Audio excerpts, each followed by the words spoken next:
राजकीय inter college Bankot के online शिक्षण के इस क्रम में आज हम राजनीति विज्ञान के अंतर्गत जो उसका द्वितीय भाग है, जिसको हम अंतर्राष्ट्रीय राजनीति के नाम से जानते हैं, समकालीन विश्व राजनीति अर्थात अंतर्राष्ट्रीय राजनीति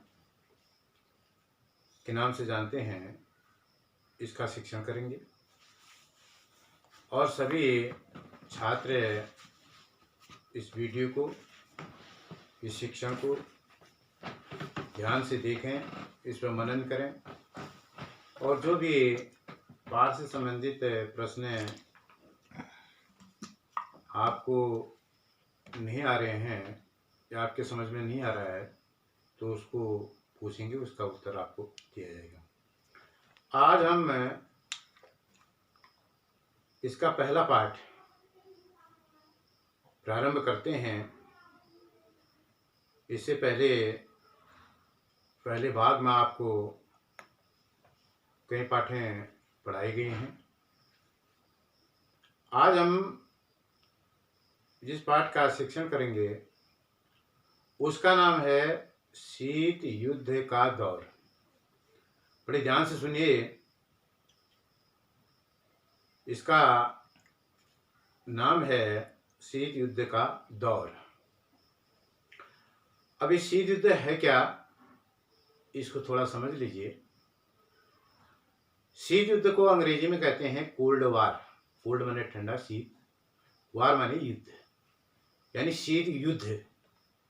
ये किस प्रकार का युद्ध होता है इसको भी हम जानेंगे। लेकिन जहाँ तक युद्ध की बात है, जब युद्ध शब्द हमारे सामने आता है या हमारे मस्तिष्क में आता है और हमारे सामने एक नया कल्पना होती है और हमारे मन में एक नई चित्रण होता है कि युद्ध का मतलब है हथियारों से लड़ा जाने वाला युद्ध। आप जो आमने सामने सेनाएं हैं उनके बीच लड़ा जाने वाला युद्ध, हथियारों का प्रयोग करके लड़ा जाने वाला युद्ध, यही हम समझते हैं युद्ध के बारे में। ये सशस्त्र युद्ध होता है। लेकिन जिस युद्ध की बात आज हम कर रहे हैं, जिस पाठ को हम पढ़ रहे हैं, वो इस प्रकार का युद्ध नहीं है। न तो इसमें हथियारों का प्रयोग हुआ है, न आमने सामने सैनिकों में मुठभेड़ है या इस प्रकार से अस्त्र शस्त्रों का प्रयोग इस युद्ध में होता है। ऐसा नहीं है। ये युद्ध एक प्रकार से वैचारिक युद्ध है, विचारों से लड़ा जाने वाला युद्ध है। अगर मैं इसको सरल शब्दों में आपको बताऊं कि यह युद्ध आमने सामने का युद्ध नहीं है, ना किसी को शारीरिक या किसी को नुकसान पहुंचा करके संपत्ति या अन्य क्षति पहुंचाए बिना ये युद्ध लड़ा जाता है। ये युद्ध एक प्रकार से आमने सामने न होकर के बल्कि वैचारिक युद्ध है, विचारों से लड़ा जाने वाला युद्ध है। अब प्रश्न उठता है कि यह किस प्रकार का युद्ध होगा, इसमें क्या क्या होता है। देखिए, अगर हम शीत युद्ध की बात करते हैं, इसकी जो पृष्ठभूमि है, ऐतिहासिक पृष्ठभूमि है, द्वितीय विश्व युद्ध, यानी द्वितीय विश्व युद्ध जैसा कि आपको पता है, सन 1939 के बाद, द्वितीय विश्व युद्ध 1939 में प्रारंभ हुआ था। उसके बाद विश्व राजनीति का परिदृश्य बदल गया। अब जो है द्वितीय विश्व युद्ध के बाद विश्व राजनीति में दो गुट उभर के आए, यानी दो ध्रुव बने एक था सोवियत संघ और दूसरा था अमेरिका। ये जो दो महाशक्तियां थी, इन महाशक्तियों को दूसरे विचारधारात्मक रूप से रूस को हम साम्यवादी गुट कहते हैं। रूस का जो वैचारिक विचारधारा के रूप में जो नाम है, जो उस गुट को जाना जाता है, वह है साम्यवादी गुट।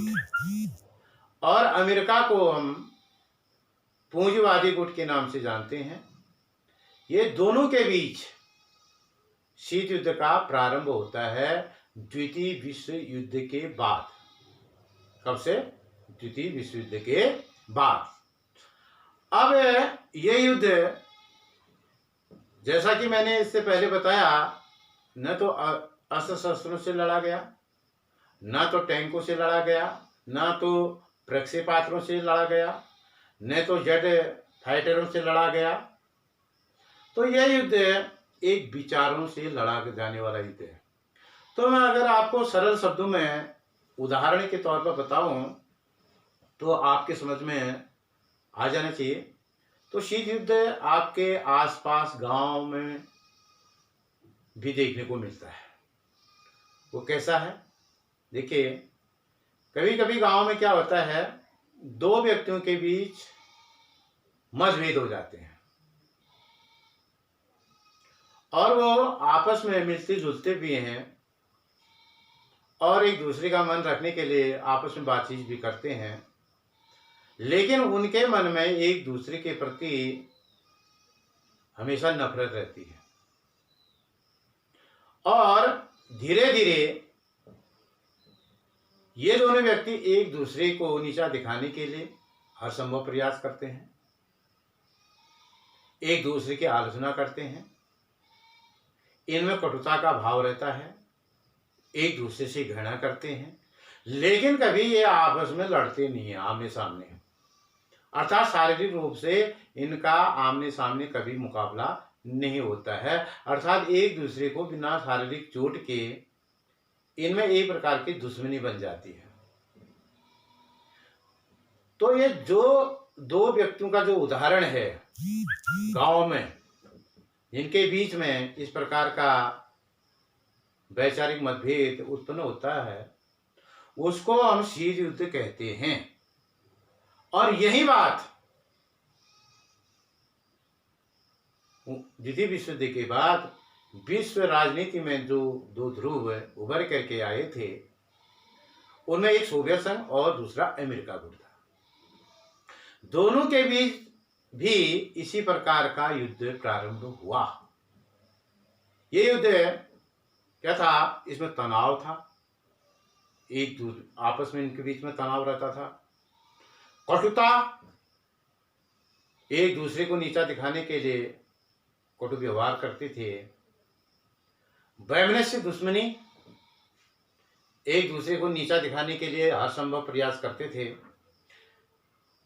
इसके अलावा राजनीतिक अविश्वास, ये सब सारा लिया जाता था। एक दूसरे के पर विश्वास नहीं करते थे, एक दूसरे की सरकारों पर विश्वास नहीं करते थे, या नीति पर, राजनीति पर विश्वास नहीं करते थे।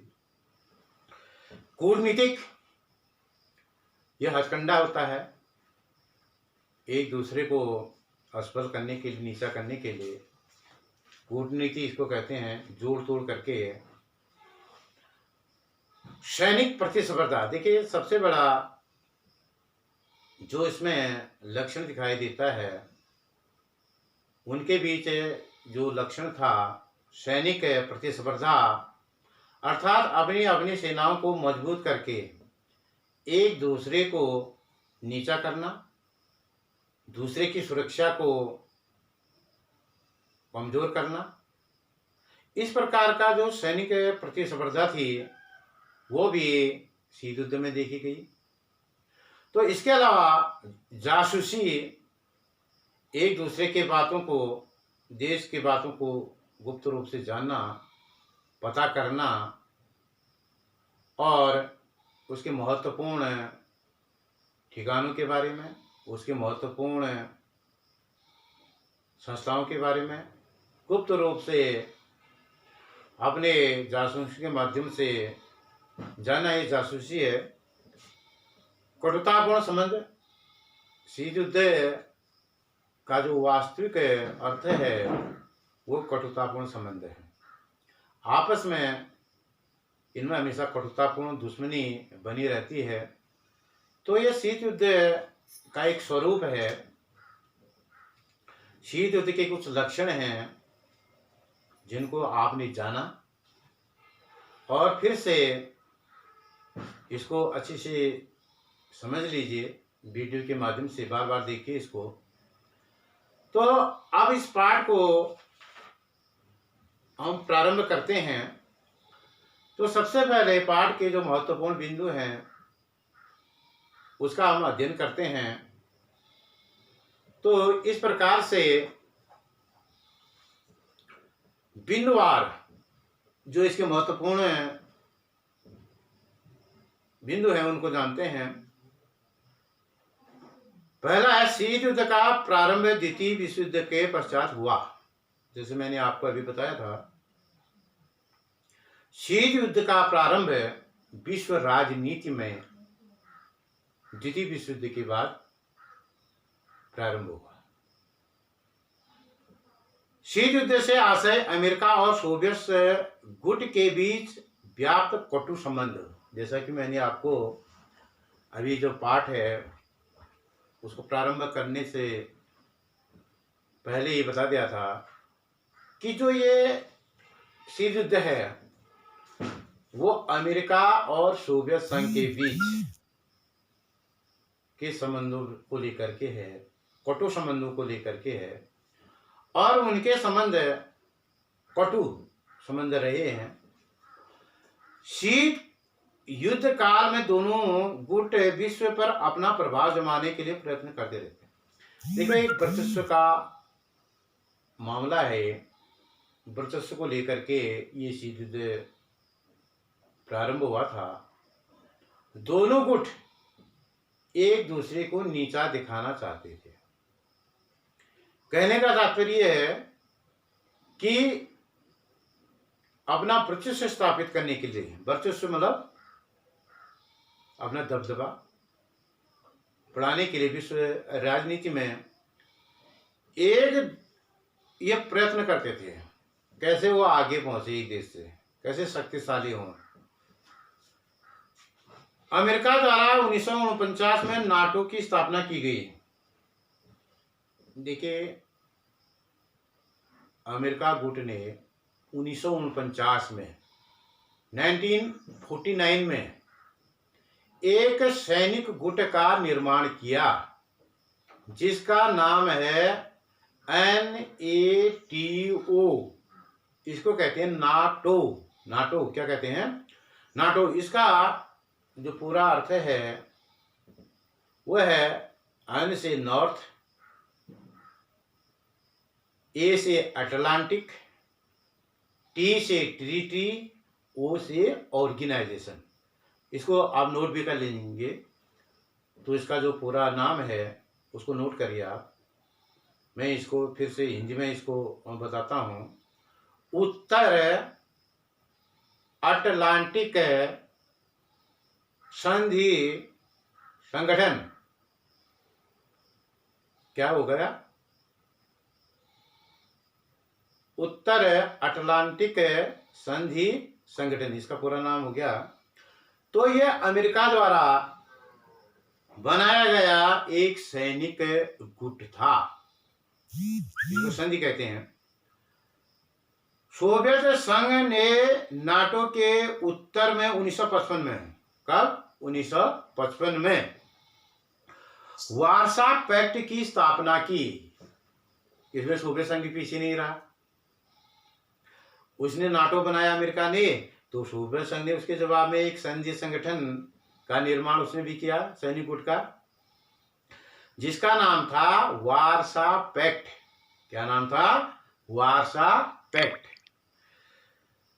अमेरिका ने सीटो तथा सेंटो जैसे संगठनों का गठन भी किया। देखो, अमेरिका ने इसके अलावा सीटो और सेंटो जैसे संगठनों का निर्माण किया। सीटो और सेंटो ये दो शब्द हैं, दो ये भी गुट हैं, संगठन है।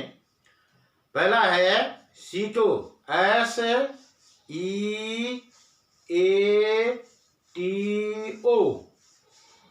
कितने शब्दों से मिलकर बना है? 5।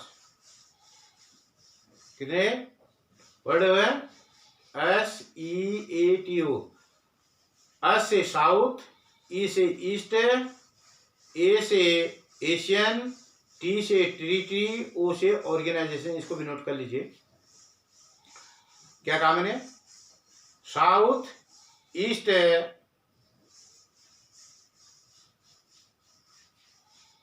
Asian, treaty organisation. ट्रीटी का अर्थ होता है संधि।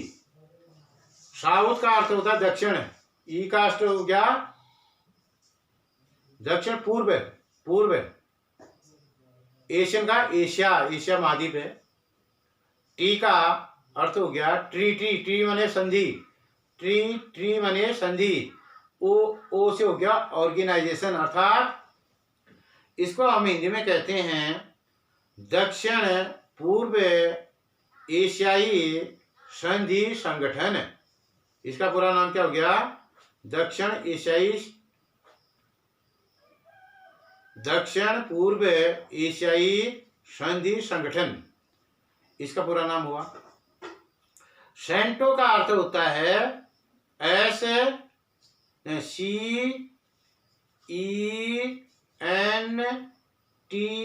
सेंटो।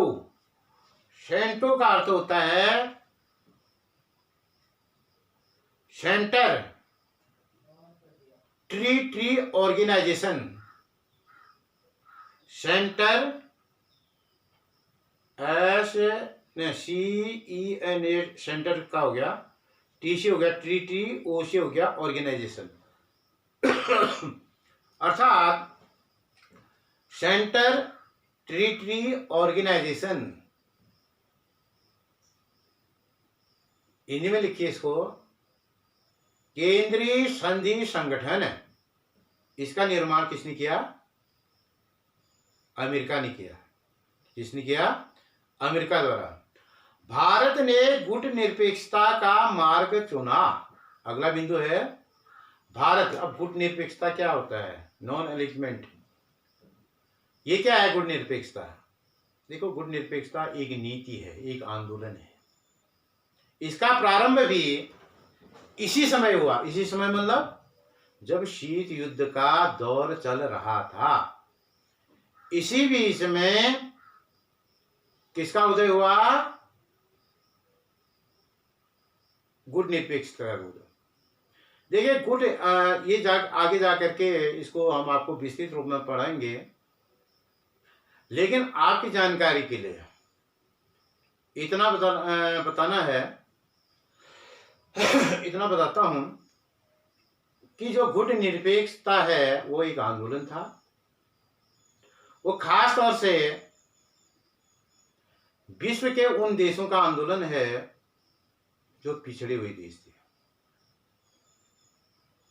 इसके अंतर्गत एशिया के देश, मतलब तृतीय विश्व के देश जिनको हम कहते हैं, तृतीय विश्व के देशों को पिछड़ा हुआ और अविकसित माना जाता था। तृतीय विश्व, अब मैं आपको बताता हूं प्रथम विश्व के देश कौन है, द्वितीय विश्व के देश कौन है और तृतीय विश्व के देश कौन है। और इनको हम दूसरे शब्दों में पहली दुनिया, दूसरी दुनिया और तीसरी दुनिया भी कहते हैं। जो पहले विश्व के देश हैं, पहली दुनिया के देश हैं, वो पूंजीवादी व्यवस्था के देश हैं, यानी पूंजीवादी विचारधारा को मानने वाले देशों को कहते हैं प्रथम विश्व के देश। और साम्यवादी विचारधारा या साम्यवादी अर्थव्यवस्था को मानने वाले जो देश हैं उनको कहते हैं द्वितीय विश्व के देश। और तृतीय विश्व के देश तीसरी दुनिया के देश जिनको कहते हैं, उसके अंतर्गत एशिया, अफ्रीका और लैटिन अमेरिका के देश, क्या कहा मैंने, एशिया, अफ्रीका और लैटिन अमेरिका के देश, इन देशों को कहते हैं तृतीय विश्व के देश। तृतीय विश्व के देश, इन देशों की यह विशेषता है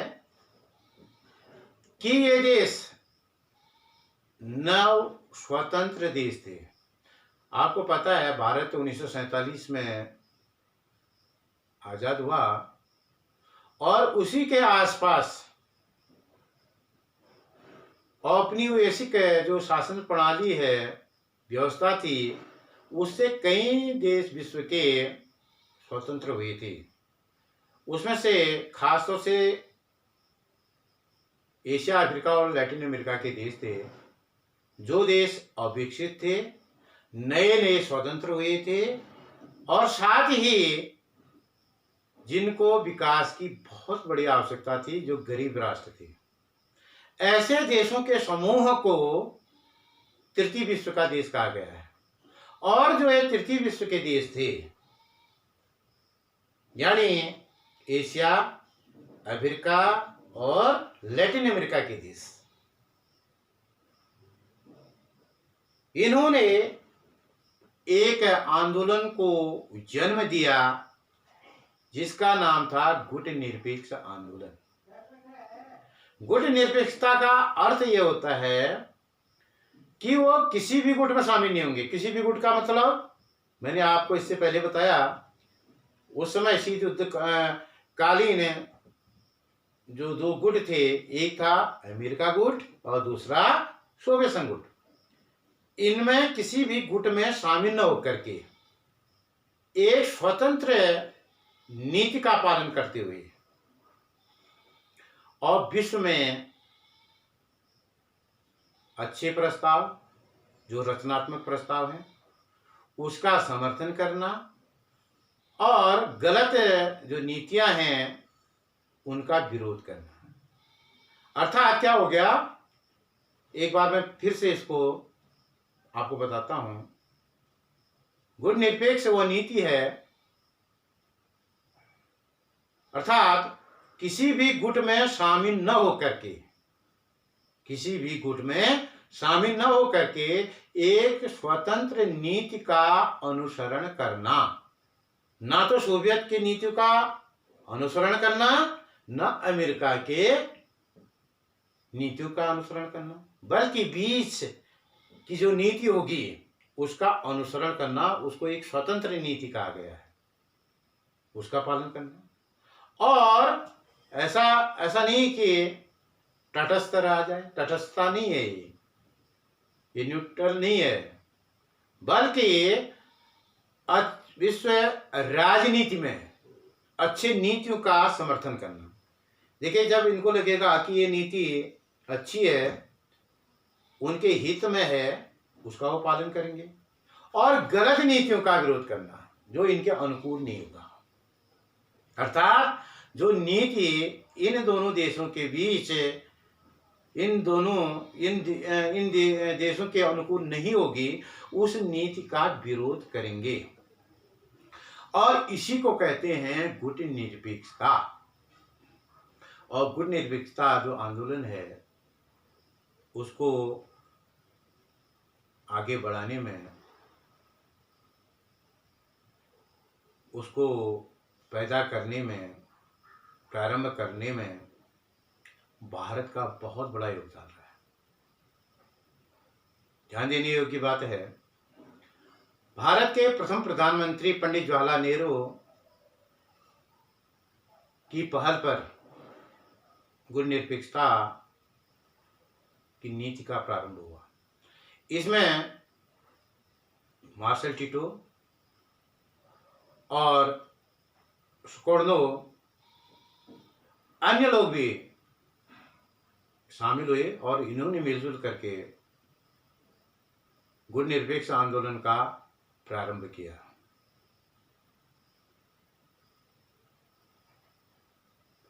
कौन कौन हो गए? पंडित जवाहरलाल नेहरू, मार्शल टीटो, नासिर हुसैन और सुकोर्नो राजकुमार स्कोर्नो, इन्होंने मिलकर के गुट निरपेक्षता की नींव रखी और गुट निरपेक्ष आंदोलन को आगे बढ़ाया। इसको कहते हैं गुट निरपेक्षता। शीत युद्ध की अवधि में भारत ने विकासशील देशों को दोनों गुट से अलग रहने के लिए प्रेरित किया। वो भारत का बहुत बड़ा योगदान रहा। अभी मैं आपको बता रहा था, गुट निरपेक्षता की जो नीति है वो भारत की देन है। पंडित जवाहरलाल नेहरू भी इसके एक आधारभूत स्तंभ रहे थे। इसलिए पंडित जवाहरलाल नेहरू ने इस आंदोलन को आगे बढ़ाने में महत्वपूर्ण भूमिका निभाई और भारत ने शीत युद्ध अवधि में, जब विश्व में शीत युद्ध का दौर चल रहा था, ऐसे समय में भारत ने विकासशील जो देश थे, देखिए विकास की दृष्टि से जो देशों की श्रेणी है वो इस प्रकार होती है। एक होते हैं विकसित देश, एक होते हैं विकासशील देश और तीसरे प्रकार के देश होते हैं अविकसित देश। क्योंकि विश्व में कुछ ही देश विकसित देश हैं। अमेरिका है, रूस है, फ्रांस, ब्रिटेन, इटली, ये जो है विकसित, जापान, ये विकसित राष्ट्र हैं। विकसित का मतलब यह है कि इनके अधिकांश क्षेत्रों में इन्होंने आत्मनिर्भरता हासिल कर ली है, चाहे वो शिक्षा का क्षेत्र हो, स्वास्थ्य का क्षेत्र हो या आर्थिक गतिविधियों का क्षेत्र हो, रोजगार का क्षेत्र हो या अन्य संसाधनों के मामले में ये देश आत्मनिर्भर हैं। अर्थात ये दूसरे पर आश्रित नहीं हैं। ऐसे देशों की श्रेणी को हम कहते हैं विकसित देश। विकासशील देश वो हैं जो इन क्षेत्रों में, विभिन्न क्षेत्रों में उस लक्ष्य को हासिल करने के लिए लगातार प्रयत्नशील हैं, लगातार संघर्ष कर रहे हैं और ऐसे देशों की श्रेणी को कहते हैं विकासशील देश। अविकसित देश जो अभी विकासशील भी नहीं है, जिनके वहाँ बहुत अभाव है, गरीबी है, भुखमरी है, जो अपने देश के लिए आवश्यक संसाधनों को जुटाने